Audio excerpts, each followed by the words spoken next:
Hello বন্ধুরা, কেমন আছেন সবাই? আশা করি সবাই ভালো আছেন। আমি আজকে তোমাদের নিয়ে যাচ্ছি আমার দিনের একটু সুন্দর মুহূর্ত শেয়ার করতে। চলুন শুরু করা যাক। আজকের দিনটা শুরু করছি একটু ভিন্নভাবে। ভাবলাম বাইক নিয়ে বেরিয়ে একটু ঘুরে আসি। এই জায়গাটা সত্যি অনেক সুন্দর, আর হ্যাঁ, এখানকার পরিবেশটা কিন্তু অনেকটা সুন্দর ছিল এবং মনটাকে একদম ফ্রেশ করে দিল। বাইক নিয়ে যাচ্ছি নদীর ধারে, শহরের ব্যস্ততা থেকে একটু দূরে, প্রকৃতির মাঝে কি সুন্দর মুহূর্ত কাটানোর জন্য। চলুন তাহলে দেরি কিসের, তোমাদেরকে সাথেও নিয়ে আমি যাই। ওয়াও, দেখুন তো এই নদীর দৃশ্যটা কত সুন্দর। পানির শব্দ, হালকা হাওয়া, সব মিলিয়ে একদম পারফেক্ট। আমার কাছে এই ধরনের ছোট ছোট ট্রিপগুলো অনেক স্পেশাল। খুব বেশি দূরে না গিয়েও এমন সুন্দর জায়গা খুঁজে পাওয়া যায়। শুধু একটু বেরিয়ে পড়লেই হয়। কখনো কখনো কথা না বলেও শুধু এই দৃশ্যগুলোই অনেক কিছু বলে দেয়। আমরা অনেকটা বালাবাড়ি পার হওয়ার পরে এখন আসলাম নদীর ধারে।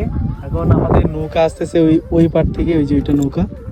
এখন নৌকা দিয়ে আমরা পার হয়ে যাব ওই পারে বাজারের নাম কি? মাঘপালা বাজারে যাব আমরা। কিসের জন্য যাচ্ছি, কেন যাচ্ছি, সব কিছু তোমাদের সামনে শেয়ার করা হবে।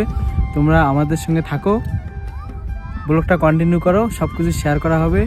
আমরা ওই পারে মাঘপালাতে কেন যাচ্ছি, যদি মাঘপালার যদি কেউ আমার এই ভিডিও দেখে থাকো, অবশ্যই কিন্তু কমেন্ট করবেন যে মাঘপালার কোথায় বাড়ি। আমরা মোটামুটি 5 থেকে 10 মিনিট অপেক্ষা করার পরে নৌকা কিন্তু ফাইনালি আমাদের কাছে আসতে চলছে। আমরা কিন্তু নৌকাওয়ালাটাকে অনেকক্ষণ ধরে ডেকে ডেকে তারপরে নিয়ে আসলাম, কারণ আমরা বলতেছিলাম যে দাদা ওই পারে তো লোক অতটা নেই, প্লিজ আমাদেরকে একটু নিয়ে যান, আমরা অনেকটা দূরের রাস্তা যাব, আমাদের দেরি হয়ে যাচ্ছে। আমরা যে নদী দিয়ে নৌকা পার হয়ে আমরা ওই পারে যাব, মাঘপালা যাব, এই নদীর ধারে কিন্তু বেশি একটা লোক পার হয় না, খুবই কম সংখ্যক লোক এই নদী দিয়ে পার হয়। তো ফাইনালি আমরা আজকে এই নদী দিয়ে পার হচ্ছিলাম, কিন্তু এই নদী দিয়ে পার হওয়ার যে একটা অনুভূতি অনেকটা কিন্তু সুন্দর ছিল, অনেক সুন্দর লাগছিল, অনেক ভালো লাগছিল। আর হ্যাঁ, একটা কথা কিন্তু আমি বলতে ভুলে গেছি, দেখতে পাচ্ছেন চারপাশে কত সুন্দর দৃশ্য। প্রাকৃতিক সৌন্দর্য সত্যি অন্যরকম একটা অনুভূতি দেয়। মাঝে মাঝে কিন্তু এমন জায়গায় সময় কাটানো খুবই দরকার। আমার কাছে ব্লগিং মানে শুধু ভিডিও বানানো না, এটা একটা স্মৃতি ধরে রাখার মতো। আজকের এই ছোট্ট মুহূর্তগুলো হয়তো পরে অনেক বড় একটা গল্প হয়ে যাবে। কিছু মুহূর্ত থাকে যেগুলো শব্দ ছাড়াই অনেক কিছু বলে দেয়। যাই হোক, আমরা কিন্তু ফাইনালি আমরা যেখানে আসার কথা ছিল, যে আত্মীয়র বাড়িতে আসার কথা ছিল, আমরা কিন্তু অলরেডি চলে আসি। এখানে আসতে না আসতে আমাদের কিন্তু স্প্রাইট দিল খাওয়ানোর জন্য।